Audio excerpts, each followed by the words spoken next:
Bismillahirrahmanirrahim. Assalamualaikum warahmatullahi wabarakatuh. Kami dari kelompok 1 akan mempresentasikan materi mengenai hakikat bermain dan teori bermain.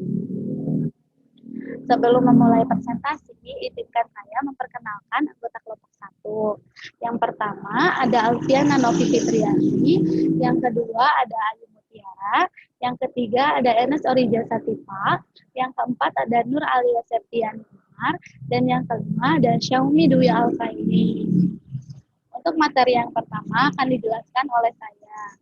Nah, teman-teman, anak usia dini itu sedang berada di masa golden age atau usia emas, di mana di masa tersebut anak berada pada tahapan perkembangan terbaik untuk fisik dan otaknya, sehingga anak itu memiliki kemampuan dan semangat yang sangat luar biasa untuk belajar. Dengan cara apa sih anak usia dini itu bisa belajar? Salah satunya dengan cara bermain. Bermain itu merupakan salah satu cara untuk anak belajar, karena dengan bermain, anak itu dapat mengembangkan aspek-aspek perkembangannya seperti perkembangan fisik motorik, bahasa, kognitif, sosial, emosional, moral, dan spiritual. Selanjutnya, ada pengertian bermain. Nah, Harlock menyatakan bahwa bermain adalah setiap kegiatan yang dilakukan untuk kesenangan yang ditimbulkannya, tanpa mempertimbangkan hasil akhir. Bermain dilakukan secara sukarela dan tidak ada paksaan atau tekanan dari luar ataupun kewajiban. Nah, bermain menurut Harlock itu kegiatan yang dilakukan secara sukarela yang menimbulkan kesenangan tanpa mempertimbangkan hasil akhirnya. Nah, di sini ada pattern dalam Docket and Clear memandang bahwa bermain itu adalah sebagai sarana bersosialisasi, karena yang diharapkan melalui bermain itu anak dapat bereksplorasi, mengeksplor apa yang dia ingin tahu dan menemukan hal-hal baru yang sebelumnya dia tidak tahu. Dan juga yang diharapkan adalah anak itu dapat mengekspresikan perasaan yang ia dapatkan dari bermain, sehingga ia dapat berkreasi dan berinovasi untuk melakukan hal-hal atau permainan-permainan yang lain gitu. Nah, tujuan utama dari bermain itu adalah merancang pembelajaran yang sangat menyenangkan agar materi yang disampaikan itu mudah dipahami dan mudah dimengerti oleh anak. Nah, sekian dari saya. Materi selanjutnya akan dijelaskan oleh Xiaomi. Terima kasih Ayu. Selanjutnya ada fungsi bermain untuk anak usia dini. Yang pertama, ada mencerdaskan otot dan mengasah panca indera.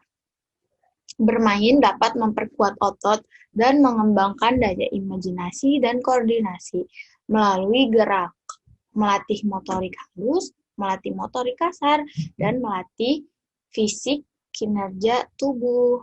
Yang kedua, ada mengasah intelektual. Anak kecil mempunyai organ memori, yaitu otak cerebri, yang belum banyak terisi. Melalui bermain, anak mengeksplorasi dan memanipulasi benda-benda di sekitarnya.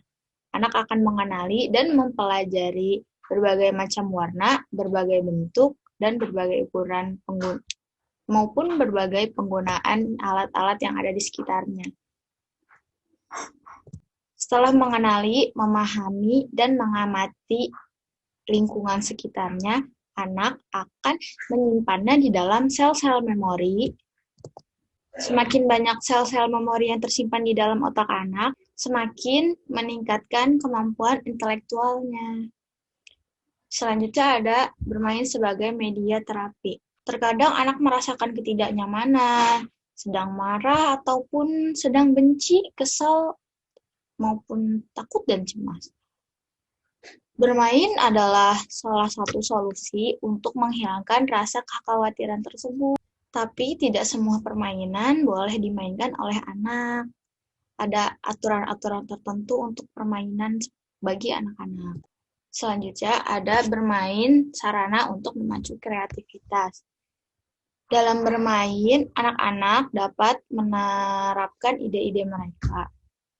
Semakin banyak permainan yang mereka naiki atau mainkan, semakin banyak pula ide-ide yang bermunculan di dalam otaknya. Selanjutnya ada bermain sebagai tempat untuk menemukan sesuatu yang baru. Dalam bermain, kan di lingkungan terbuka ya, rata-rata, seperti gambar yang ini.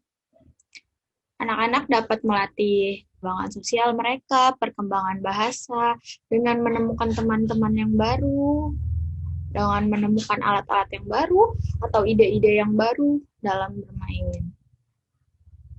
Terima kasih. Selanjutnya ada teman saya, yaitu Nur Alia Septiani. Silahkan Alia. Nah, selanjutnya ada perkembangan fase bermain anak. Dari perkembangan fase bermain anak ini ada 6 tahap. Yang pertama ada unosutin atau gerakan kosong. Maksud dari tidak tetap ini yaitu gerakan kosong. Jadi anak hanya mengamati proses bermain dengan sejenak dan tidak ikut serta dalam proses bermain itu. Kemudian yang kedua ada onlooker atau penonton. Pada tahap ini anak hanya menjadi penonton pada saat proses bermain, tetapi tidak mendekat pada teman yang sedang bermainnya, jadi hanya menonton saja. Sama seperti pada tahap pertama. Kemudian yang ketiga ada bermain sendiri atau solitary independent. Jadi maksud dari tahap ini tuh anak hanya bermain sendiri, tidak ikut serta dengan temannya, tapi dia sibuk dengan alat permainannya sendiri, jadi hanya bermain dengan alat permainannya. Kemudian yang keempat ada kegiatan paralel atau parallel activity. Jadi pada tahap ini anak sudah mulai bermain dengan anak yang lain, tapi belum berinteraksi, jadi dia sibuk dengan alat permainan yang ada di sekitarnya, seperti itu. Kemudian ada bermain dengan teman atau associative play. Pada tahap ini anak sudah berinteraksi dengan temannya, juga sudah terjadi tukar menukar apa yang dia miliki, seperti mainan yang dia miliki sudah mulai menukar dengan temannya, seperti itu. Kemudian yang terakhir ada kerjasama dalam bermain atau cooperative or organized supplementary play, di mana maksud dari yang tahap terakhir ini anak sudah bekerja sama dalam proses bermain untuk memecahkan masalah pada saat terjadi proses bermain. Selanjutnya akan dijelaskan oleh Alfi. Bismillahirrahmanirrahim. Saya Alfiana akan menjelaskan tentang teori bermain. Teori bermain dibagi menjadi dua. Yang pertama, teori klasik, dan yang kedua, teori modern. Di sini saya akan menjelaskan tentang teori klasik. Teori klasik muncul pada abad ke-19 sampai dengan Perang Dunia Pertama. Yang termasuk ke dalam teori klasik yang pertama yaitu teori surplus energi. Teori ini dikemukakan oleh Friedrich Schiller dan Herbert Spencer, seorang filsuf dari Inggris. Menurut kedua tokoh ini, alasan anak-anak bermain karena adanya surplus energi atau kelebihan tenaga. Berdasarkan surplus energi ini, bermain dimaksudkan sebagai sarana anak-anak untuk menyalurkan energi yang berlebihan, sehingga mereka tidak menyalurkan pada hal-hal yang negatif. Yang kedua, yaitu teori rekreasi. Teori ini dikemukakan oleh Maurice Lazarus. Menurutnya, salah satu tujuan bermain adalah untuk memulihkan energi yang sudah terkuras ketika bekerja. Jika energi sudah digunakan untuk bekerja, anak-anak menjadi lelah dan tidak bersemangat. Dengan adanya bermain, anak-anak dapat memperoleh kembali energi sehingga mereka lebih aktif dan bersemangat. Yang ketiga yaitu teori rekapitulasi. Teori ini dikemukakan oleh G. Stanley Hall. Menurutnya, anak-anak merupakan mata rantai evolusi dari nenek moyang sebelumnya. Jadi, bermain dimaksudkan sebagai peristiwa pengalaman kembali yang pernah dilakukan oleh nenek moyang seperti bermain air, bermain tanah, dan sejenisnya. Yang terakhir, yaitu teori praktis atau insting yang dikemukakan oleh Carl Druce. Menurutnya, bermain dimaksudkan untuk memperkuat insting yang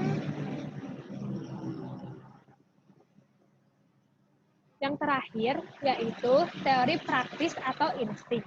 Teori ini dikemukakan oleh Carl Druce. Menurutnya, bermain dimaksudkan untuk memperkuat insting yang dikembangkan oleh anak di masa mendatang. Dengan bermain, fungsi ini dapat dikembangkan oleh anak-anak sehingga anak mempunyai keterampilan untuk bekal di masa mendatang. Jadi, bermain berfungsi untuk melatih insting anak agar berfungsi dengan baik. Untuk selanjutnya akan dijelaskan oleh Enas. Terima kasih Alfi. Selanjutnya ada teori modern. Nah, teori modern yang pertama yaitu teori kognitif Jean Piaget. Teori ini menjelaskan bahwa saat anak bermain, anak tidak mendapatkan sesuatu yang baru, tidak belajar sesuatu yang baru, melainkan anak mempraktekkan keterampilannya yang sudah diperoleh. Nah, mempraktekkan keterampilannya itu dengan berinteraksi, dengan mencari informasi, dan juga bisa dengan menambah pengalaman yang belum pernah didapat sebelumnya. Yang kedua, ada teori kognitif sosial Vygotsky. Teori ini mengemukakan bahwa pengetahuan anak dapat diperoleh dari interaksi anak saat bermain dengan orang yang lebih dewasa atau dengan teman sebayanya. Jadi interaksi antara yang satu dengan yang lainnya. Nah, pada saat interaksi ini, anak bisa menambah pengetahuan dari bermain. Yang ketiga, ada teori psikoanalitik Freud. Menurut teori ini, bermain itu bisa dimanfaatkan sebagai untuk melepaskan emosi anak. Jadi misalnya sebelumnya anak ini menangis, sedih, nah saat anak ini bermain, nantinya dia akan menjadi senang, akan menjadi gembira, akan menjadi happy lagi gitu. Jadi bisa juga menyalurkan ekspresi anak yang terpendam, karena kan bermain itu tidak dipaksakan, jadi anak tidak merasa tertekan untuk mengeluarkan ekspresinya. Dan yang terakhir ada teori otak triun. Teori ini dikemukakan oleh Dr. Paul Meleon. Nah, menurut teori ini, otak itu dibagi menjadi 3 bagian. Yang pertama ada reptile, yang kedua ada limbik, dan yang ketiga ada korteks.